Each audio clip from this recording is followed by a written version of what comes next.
Video शुरू करने से पहले चैनल को सब्सक्राइब कर लीजिए और साथ में बेल आइकन को जरूर प्रेस में बच्चों को एक तरफ झंडा गीत हो, एक तरफ राष्ट्रगान हो, या 4 पेज का आप बना दीजिए आज़ादी के अमृत महोत्सव, उस पर क्या क्या मुख्य मुख्य कार्यक्रम हो सकते हैं। फिर एक तरफ झंडा गीत, एक तरफ राष्ट्रगान, एक तरफ राष्ट्रगीत। ये कुछ चीजें आप लिख के दे देंगे तो बहुत सारे लोगों को उसके माध्यम से को पता लगेगा। हमें राष्ट्रभक्ति के गीतों के संकलन को तैयार करके एक बुकलेट के माध्यम से या एक पोर्टल के माध्यम से देना चाहिए, जिसमें अधिक से अधिक लोग उन गीतों का अभ्यास करना चाहेंगे तो उसके बारे में उनको जनपद स्तर पर हर संस्था अपने स्तर पर उसको कर सके। और संस्कृति विभाग को इसमें वो करना चाहिए। आप लोग पैसा खूब खर्च करते हैं, लेकिन हम हर नागरिक को इसके साथ जोड़ें, संस्थाओं को इसके साथ जोड़ें।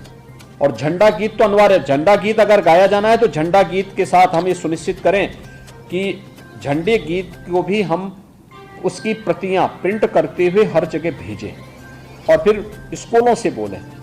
बेसिक शिक्षा, भाई इसको तो शिक्षा विभाग वाले ही गाएंगे। ये झंडा ऊंचा रहे हमारा, यही तो गीत है, यही तो झंडा गीत है। तो ये गीत तो यही कानपुर देहात के ही थे, गुप्ता जी, पार्षद जी यहीं के थे। उनकी स्मृति में एक राष्ट्र ध्वज को सम्मान देते हुए एक गीत हमें करना चाहिए। राज्य सरकार ने वहां कुछ कार्यक्रम भी किए थे, पुस्तकालय आदि का निर्माण भी किया है। झंडे की कीमत ये हमें सुनिश्चित करनी चाहिए। जहां फ्री दे सकते हैं दीजिए, नहीं दे सकते हैं उसकी कीमत तय करनी चाहिए।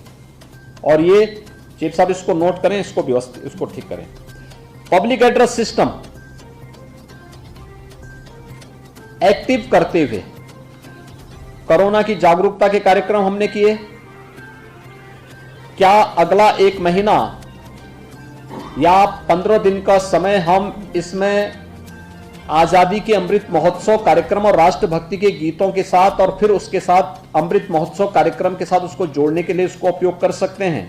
गृह विभाग इसको देखें, अवस्थी जी आप इसको चेक करें। हर शिक्षण संस्थान प्रभात फेरी का आयोजन जरूर करें। अच्छा होगा 11 से 17 के बीच में 2-2, 3-3 बार अलग अलग रूट पर उनके प्रभात फेरी हो, सुरक्षित माहौल में हो।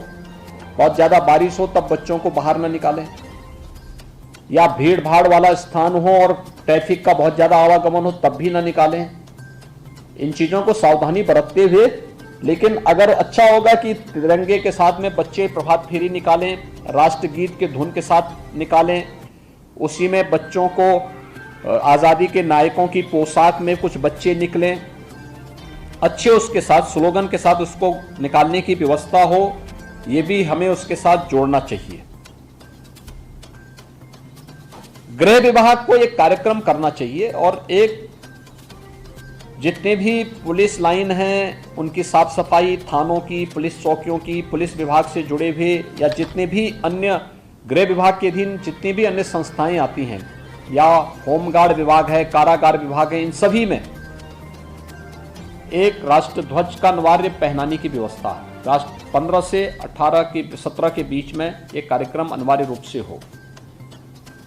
आपके पास बैंड होंगे, police band, PSC band, home guard का भी बैंड हो चुका है अन्य जगहों पर। इस बैंड को शहीद स्मारकों पर आधे घंटे का राष्ट्रगीत किसी राष्ट्र धुन के साथ में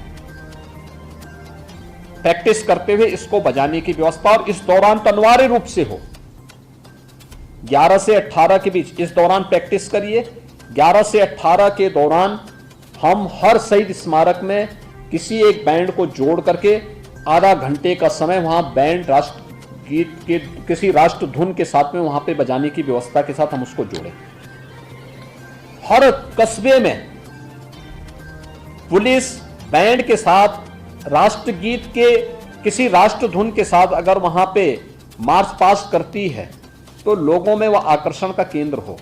और थोड़ा ठीक बनवाओ जी, ये जो पुलिस कर्मियों के पेड़ बढ़े हुए हैं उन लोगों को कभी भी इसमें नहीं शामिल करना चाहिए। अच्छे लोग हों, एक्टिव दिखे, उसको उस रूप में हम जोड़ने की व्यवस्था करें। एक कार्यक्रम उसके साथ अच्छा बने, बड़ा कार्यक्रम बन सकता है। देखिए ये बहुत ऐसी स्थिति है कि चीफ साहब की बैठक के बाद भी विभागों की कार्य योजना अभी भी आधी अधूरी पड़ी हुई है।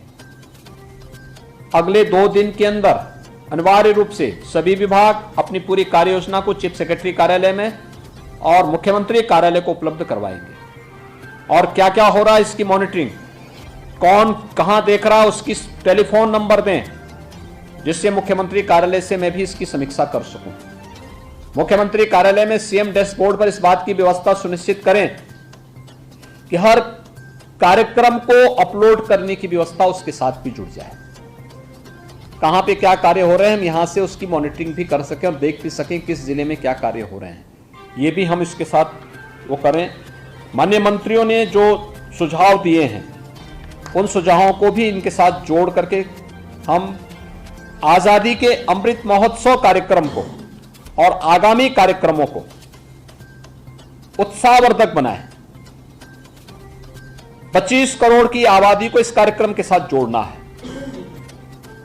क्या गांव, क्या शहर, क्या झोपड़ी में रहने वाला इंसान हो, क्या बड़े उसमें सुविधाओं के साथ साधन संपन्नता के साथ जीवन यापन करने वाला व्यक्ति, हर एक व्यक्ति को हम इसके साथ जोड़ें।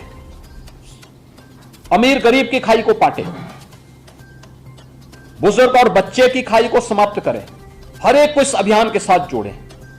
हर व्यक्ति को एहसास होना चाहिए कि यह उत्सव हमारा है। जैसे शादी ब्याह के लिए क्या बच्चों घर में कोई बताता है क्या, स्वतः स्फूर्त भाव के साथ पूरा परिवार जुड़ जाता है। ऐसे ही अगर घर के मांगलिक कार्यक्रम में पूरा परिवार जुड़ता है तो ये देश की आजादी का अमृत महोत्सव है। पूरे प्रदेश को इस महोत्सव के साथ जुड़ना होगा और इसमें सभी विभाग इसकी व्यवस्थित रूप से तैयारी कर लें, अपनी समीक्षा कर लें, उसके कैसे कार्य योजना को इंप्लीमेंट करना इसकी भी पूरी कार्य योजना बनाकर के इसको आगे बढ़ा लें। संस्कृति विभाग ने जो विभिन्न कार्यक्रम अभी तय किए हैं, मंगल पांडे की जयंती है, शहीद मंगल पांडे की जयंती के साथ चंद्रशेखर आजाद जी की जयंती है, उसके साथ अन्य महापुरुषों से जुड़े हुए, राष्ट्र नायकों से जुड़े हुए विभिन्न कार्यक्रम होंगे। इस कार्यक्रम को कैसे हम बढ़ा सकते हैं। आजादी के अमृत महोत्सव के दिन जनपद स्तर पर एक बड़ा कार्यक्रम ये जरूर हो जहां पे स्वतंत्रता संग्राम सेनानी या उनके परिवार के सदस्यों को, देश की आजादी के बाद विभिन्न युद्धों में शहीद हुए या उसके उपरांत राष्ट्र रक्षा के लिए शहीद हुए परिवारों के, पुलिस कर्मियों के जो शहीद हुए हैं उनके परिवारजनों को बुला करके उन्हें सम्मान देने का कार्यक्रम जनपद स्तर पर या विकास खंड स्तर पर उसकी कैटेगरी तय कर लीजिए। वह सम्मान का कार्यक्रम भी वहां जरूर हो। सम्मान में एक अंग वस्त्र हो और सम्मान के साथ उनको मंच पे बिठाने की व्यवस्था हो। नामी या जो लोग गुमनाम रह चुके हैं, लोक परंपरा लोक गाथाओं में उनको लोग आज भी स्मरण करते हैं, उन सभी के बारे में हमें अपनी कार्य योजना बनानी चाहिए। ये चीजें हमें देखनी चाहिए, कार्यक्रम आगे बढ़ जाए, इसके बारे में दोबारा बोलने की नौबत ना आने पाए। मैं फिर इसकी समीक्षा 20 के आसपास लूंगा, इसलिए मुझे अनुरोध था कि इसके बारे में एक बार ठीक कर लें। तो सर चीफ साहब, अभी 100 डेज के जो कार्यक्रम हुए हैं, 100 डेज में बहुत सारे विभागों ने अच्छा किया था, बहुत सारे विभागों ने बहुत पुअर परफॉर्मेंस था। उनका स्पष्टीकरण मांगते हुए 6 मंथ की कार्य योजना का भी सबसे मांग ले, मैं इसकी भी समीक्षा करूंगा। सभी विभागों को एक बार इसको सुनिश्चित कर लेंगे। धन्यवाद जी।